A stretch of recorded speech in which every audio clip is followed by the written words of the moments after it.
Ramsgate's port will be forced to take more than £600,000 in funding cuts from April if an agreement for a new ferry route isn't signed in the next 3 weeks. That's according to council officials.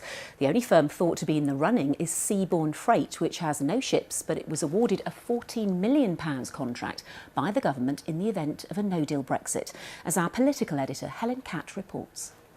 Ferries haven't run out of Ramsgate since 2013, but Thanet Council has been keeping the port in a state of readiness, losing millions of pounds in the process.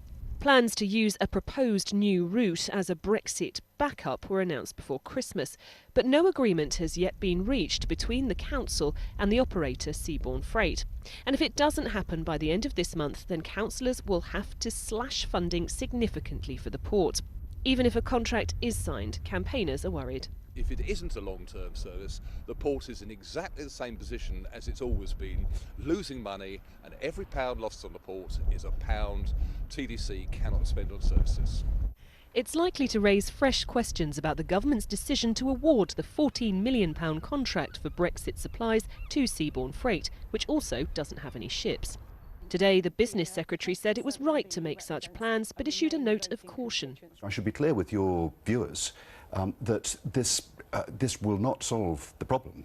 This would give, across all of the contracts, about a 10% restoration of some of the services across the channel, but about 80% would be lost. And so the most important thing is that we avoid that. Political opponents think the money could be better spent elsewhere.